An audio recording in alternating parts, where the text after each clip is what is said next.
The 11 best pieces of advice I've ever received. 1. Your life is your responsibility. Please read this carefully, taking in each and every word. There is one person and one person alone over whom you have control in this life, and that is yourself. Since you are the only person you can control, you are the only person who can take responsibility for your life.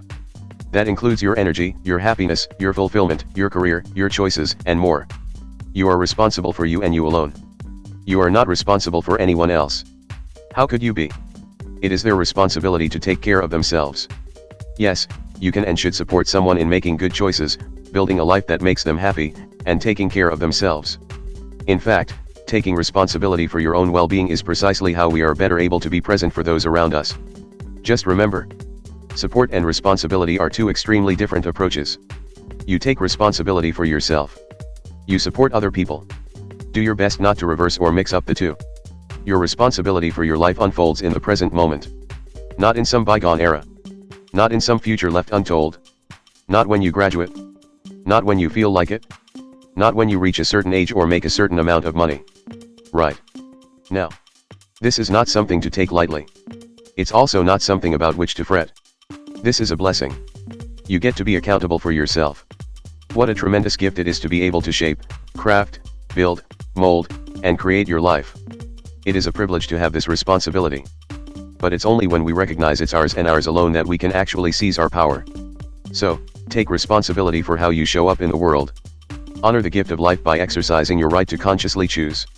Again and again and again. Dignify yourself by taking responsibility for your own well-being. It is yours to claim.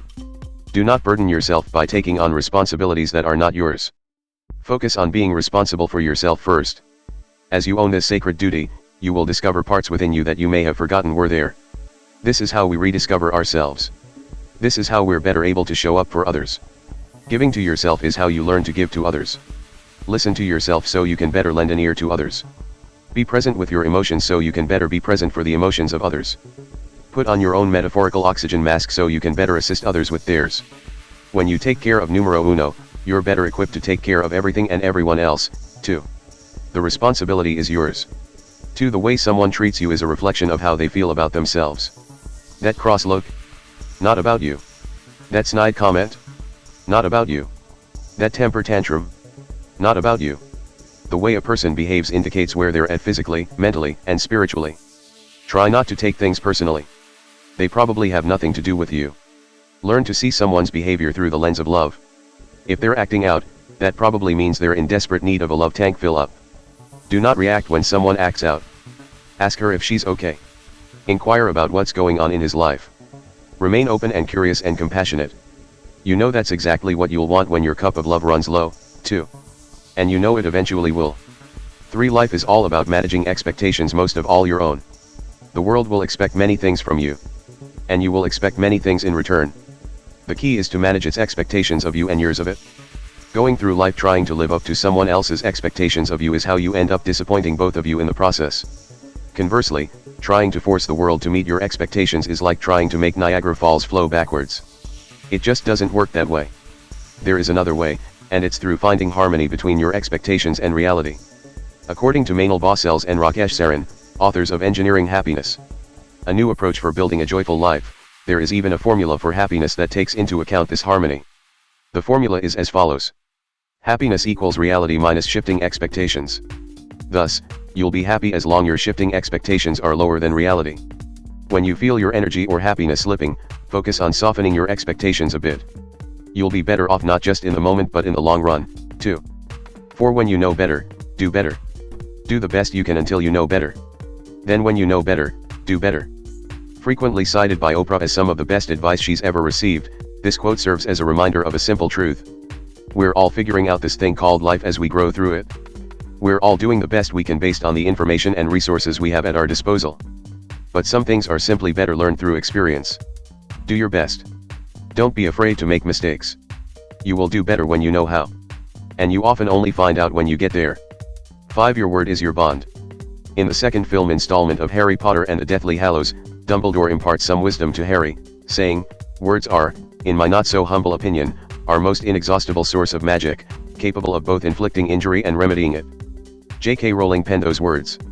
And both she and Dumbledore are right. Our words can hurt or they can heal. Our words can lift someone up or break them down. Our words can bring us together or tear us apart. Remember this power before you speak. Be intentional with what you say. Then, back it up with action. Keep your word. Follow through. Be reliable. It's how you earn respect. It's how you build integrity. It's how you form formidable bonds. The words you speak show your heart, your mind, your soul. Make sure what comes out of your mouth is an accurate reflection of what's truest about you in those areas. Always. 6. Work hard. Stay humble. Success is a beautiful thing. But unbridled by humility, it can also be an ugly, selfish, all-consuming endeavor. Here are some important reminders to stay humble as you progress on your path. Never forget your roots. Never forget the sacrifices others made on your behalf. Never forget how hard you worked to get where you are today. Never forget to say thank you. Never forget that everything comes at a price. Never forget to stop and appreciate how far you've come. Never forget that who you are is so much greater than what you do. Never forget to pay it forward. Never forget that it's not always about you. Remember these and you will be golden. Want even more wisdom on how to live a better life? Check out my new ebook, 70 Life Lessons I Wish I'd Learned Sooner. 7. Just keep going. No matter what. You might lack skill, you might lack hope, you might lack money. Honestly, most people, at one point or another, have lacked these seemingly important endowments. But if you have grit, determination, and persistence, you will always make it through to brighter days because you can outlast the days that make you want to give up. If you learn to become comfortable with the discomfort of rejection, uncertainty, and obscurity, you will forever persevere to claim the moments of joy and accomplishment you seek. It won't always look how you imagined because life is rarely predictable, but it will feel familiar, it will feel right, it will feel like home. All you have to do is keep going. No matter what. 8. Release the idea that things could have been any other way. There is no point in wondering what if. There is no point in pondering what could have been. There is no point in believing in what should have been. There is only the way things actually are. The rest is all made up in your mind. Truth is, it's useless to try to make sense of the past. The past only exists as a memory or recollection kept alive by your belief in its importance. Like using an abstract painting to interpret reality, your mind misconstrues what happened to fit your prior experience and to favor your future expectations. The future is similarly a figment of your imagination. It does not yet exist. Thus, the only thing that matters, the only moment of any significance, is this one right now. Life could have played out in a million different ways. But it didn't. And now you are here. It might be painful. It might be uncomfortable. It might be frustrating. But it is the way it is nonetheless. The sooner you come to terms with this fact, the sooner you can go about living a peaceful, surrendered life. Would you rather torture yourself with scenarios that never played out, or would you rather be at peace? Either way, you get to decide. 9. Listen more than you speak. You were given 2 ears and 1 mouth for a reason. Perhaps it's because you were meant to spend more time listening than speaking. As humans, one of our basic needs is to feel heard, seen, and understood. When you honor someone else with your undivided attention, you help assuage their anxiety, wash away their worry, and find clarity in the chaos. Because you're showing them that, despite how bad things might seem, they're not alone. Listen intently. Don't just hear the words and syllables. Listen so you can understand and relate. Listen to learn. Open your mind up to comprehend what's happening in the world around you and within you. Listen to empathize. Open your heart up to imagine what someone else is going through. Sometimes, we just need someone to lend an ear. The more adept you are at doing so, the better. And the more likely you are to get the same in return. 10. Do what you're afraid to do. Life can seem downright scary. And for good reason. It's full of unpleasant, uncomfortable, unimaginable things like death, disease, and disruption in many forms. In these moments, it feels so much easier to back down, burrow in, and build walls instead of facing reality head-on. But I'm here to offer up another way of being. Whenever and wherever possible, we should do what scares us instead of backing away from it. It's hard to have a difficult conversation. But avoiding it only makes the situation worse. It's scary to be vulnerable and say how you really feel. But it's how you build authentic relationships. It's daunting to think about making our dreams a reality. But we'll never know if we don't try. Honestly, it's so much easier to turn a blind eye, ignore our intuition, and be afraid of feeling our fear. But that's not the point of life. We are here to learn and grow. We are here to be present in the now. We are here to love. And we do those things not by seeing our darkness and shying away, but by seeking out and owning our light and showing up anyway. Any other focus is simply missing the point. So, the next time you want to cower, avoid, deny, or look the other way, do the opposite instead. Ralph Waldo Emerson once said, "Always do what you are afraid to do."